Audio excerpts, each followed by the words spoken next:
Caraca, esse pessoal da técnica, isso não arruma nada. Oi? Começou? Peraí. Desculpa, gente. Boa noite. Está começando agora o seu jornal da revisão dos direitos reais. Olá, meu nome é Savini e eu estou aqui para fazer a revisão dos direitos reais. Mas antes de iniciarmos a nossa revisão, vamos à previsão do tempo em todo o país. É com você, Composse. É isso aí, Savini. Mas antes da previsão do tempo, eu queria falar com vocês sobre a cápsula de ômega 3 340. Posse. Nada de merchan, Composse. Já falamos sobre isso, Composse. Nada de merchan.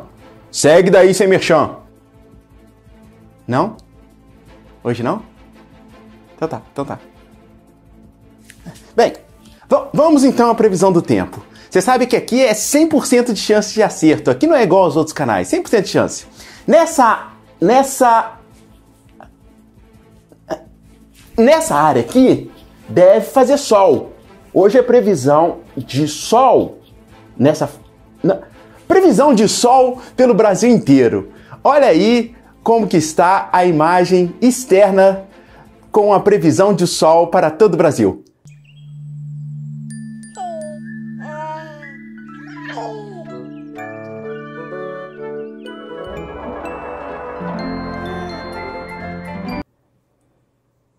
Viu aí? Eu estou certo sempre. Inclusive, vale aqui uma dica. Você que é proprietário, você não precisa de registro. Sabia disso? Sabia? Não sabia? Então, nós do Cartório SA Limitada fazemos o seu registro sem precisar de registro. Somos uma empresa privada e especializada em fazer escrituras particulares. É isso mesmo. Basta você ter os 4 poderes da propriedade, você terá direito a automaticamente, pelo preço módico de R$10.000, olha, R$10.000. Opa, promoção? Promoção! Não é mais R$10.000, é R$9.999,99. Olha que incrível! Ligue e aproveite agora. Aproveite esse dia de sol, aproveite esse dia claro para conseguir o seu título, que não precisa ser do cartório de registro de imóveis. Qualquer papel vai servir para você e você vira proprietário automaticamente, inclusive de áreas públicas. Ligue aí no número que vai aparecer na sua tela e peça já o seu Cartórios Fraude SA. É isso mesmo, registros particulares sem necessidade de título. É com você, Savini. Vamos seguir então com o nosso jornal. Vamos chamar, direto da rua, o Constituto. O Constituto está na rua para ver como está o movimento da rua. Constituto, é com você. Oh, muita chuva aqui! Muita chuva! Ele erra sempre! Esse cara do tempo erra sempre! E fala com ele que propriedade precisa de título! De título! Tem que ter no cartório de imóveis título! Por favor, tira esse cara do tempo, ele erra sempre! Muita chuva! Propriedade precisa de título! São os 4 poderes mais título! Tá me ouvindo? Oi!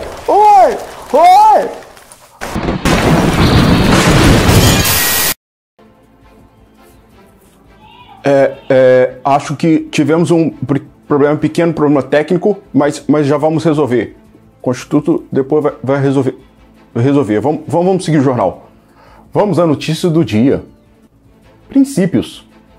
Os princípios dos direitos reais temos como um dos princípios principais, o primeiro deles, o princípio da oponibilidade erga omnes, ao qual o proprietário pode se opor a qualquer um que tente invadir o seu direito de propriedade. Taxatividade. Pela força dos princípios dos direitos reais, a taxatividade nos diz que somente aquilo descrito em lei é um direito real. Publicidade. Publicidade significa que tem que se tornar público a propriedade. através de um registro ou através da externação da propriedade. Com posse. Com posse é quando mais de uma pessoa sobre o mesmo bem exerce posse direta sobre aquele bem. Mas esse bem não pode ser divisível.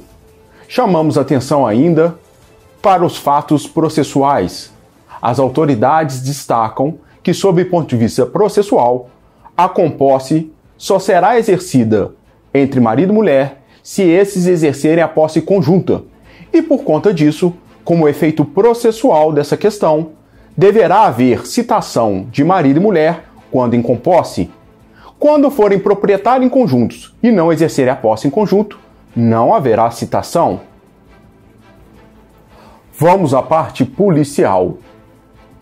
Achado não é roubado. É isso que a delegacia tem destacado. Se você acha alguma coisa na rua, você deve devolver à autoridade policial, porque os direitos reais não permitem que você se aposse e vire proprietário de algo que ainda permaneça com alguém como proprietário. Somente quando acontecer o fenômeno do abandono é que a pessoa pode se tornar proprietário. Quando não acontece isso, existe a propriedade ainda de terceiro, e neste caso, existindo a propriedade de terceiro, você deve respeitá-la. Esse é o chamado fenômeno da descoberta. Você acha, mas tem um proprietário. Continuamos com as notícias criminais. Na página policial, continuamos agora falando sobre proteção da posse. A delegacia destaca a possibilidade de você defender a posse de maneira agressiva, utilizando as vias de fato.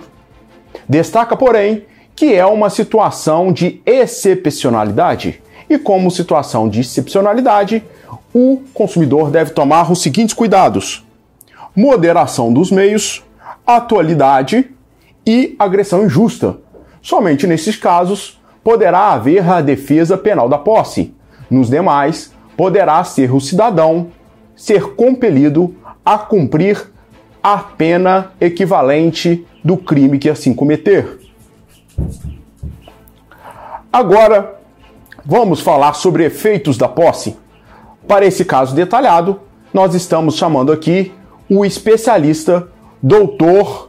Iering. Dr. Iering vai ser o nosso consultor de hoje.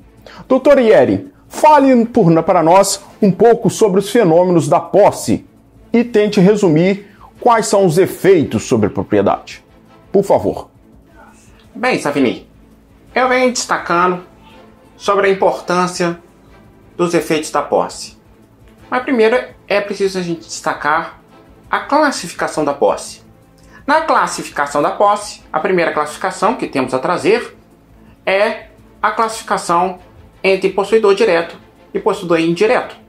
O possuidor direto é aquele que tem contato direto com o bem. Então, é um inquilino. Eu venho repetindo isso. É o locador, ou melhor, é o locatário. Eu venho repetindo isso. Agora, com relação à posse indireta, aí é o proprietário, geralmente, né? É o locador. Esse é o caso clássico, né? Além disso, nós temos também a situação da posse justa e injusta, que no caso, o Código Civil vem repetindo insistentemente que no caso é uma coisa de exclusão. Por quê? Porque o possuidor injusto, que é aquele que tem posse violenta, clandestina ou precária, vão ser os únicos a ser considerados como possuidor injusto. Vê se você me entende. Os únicos. É, na verdade, uma natureza de detenção. E no caso dos demais, por exclusão, todos são possuidores justos. Essa é a segunda classificação que eu gostaria de chamar a atenção da população. A outra classificação que eu gostaria de chamar a atenção da população é sobre boa-fé e má-fé. Talvez, segundo a Organização Mundial para a Posse, é a classificação mais importante. Muitos doutrinadores chamam a atenção dela. E ela tem uma diferença forte entre os direitos obrigacionais e os direitos reais. Porque no direito obrigacional, a boa-fé tem a ver com eticidade. Aqui não é o caso dentro dos direitos reais. Dentro dos direitos reais, a boa-fé está ligado com saber ou não saber do vício que impede a pessoa de adquirir a coisa. Se ele não sabe do vício, aí ele estará de boa-fé. E se ele sabe do vício que impede ele de adquirir a coisa, ele invadiu um lugar, ele agiu com violência e tirou alguém da posse, nestes casos que ele tem consciência do vício, ele estará de má-fé. Vale destacar agora os efeitos da posse. A primeira situação que devemos lembrar: a população, claro, depois de lavar bem as mãos, é sobre responsabilidade civil sobre a posse. Na responsabilidade civil sobre a posse, nós teremos duas situações: os de boa-fé e os de má-fé. Os de boa-fé só vão responder se houver dano, só vai responder sobre aquilo que ele causar. Já o de má-fé já mistura, porque de má-fé corre o risco integral. Em qualquer circunstância ele responde, com uma única exceção: se o bem estivesse na mão do outro e acontecesse a mesma coisa, neste caso exclui a responsabilidade. Vamos ainda destacar sobre o efeito da posse, sobre o efeito sobre as benfeitorias. Benfeitorias, lembrando, são aquelas necessárias, úteis ou voluptuárias. Em resumo, trazemos aqui a seguinte situação: se você estiver de boa fé, o que vai acontecer é que nas benfeitorias necessárias você tem direito de indenização e retenção. Na útil, indenização e retenção. E na voluptuária, caso seja possível, direito ao levantamento. Já nas benfeitorias, quando de má fé, nas benfeitorias necessárias para não haver enriquecimento sem causa, você tem direito à indenização. Mas neste caso, a Organização Mundial de Possuidores diz que, neste caso, não terá direito de retenção, só indenização. Nas benfeitorias úteis, o fato muda. Não tem direito à indenização nem retenção. E nas voluptuárias não dá direito a nada. Com relação aos frutos, os frutos é muito simples. Os frutos que estão pendentes têm direito à boa-fé utilizar aqueles frutos antes de ser declarado a má-fé, antes de se transformar em má-fé. Então ele tem direito a todos os frutos que ele consumir, os frutos que ele guardou e os frutos que ele ainda não colheu. Quando terminar a boa-fé, ele tem que devolver, mas de qualquer sorte terá direito aos custos de produção. Afinal de contas, ninguém é bobo. Já o de má-fé tem que indenizar todos os frutos, aqueles consumidos, aqueles colhidos, aqueles que estão no pé e inclusive aqueles que deixou de colher, que acabaram apodrecendo no pé.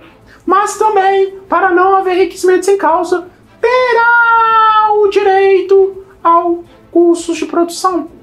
É isso que temos para hoje, Savini. Um forte abraço e até o próximo jornal. Muito obrigado, Dr. Ieren. Esse foi a revisão dos direitos reais. Em breve, voltaremos com novas notícias e novas informações com essa novela chamada Direitos Reais. Até o próximo jornal.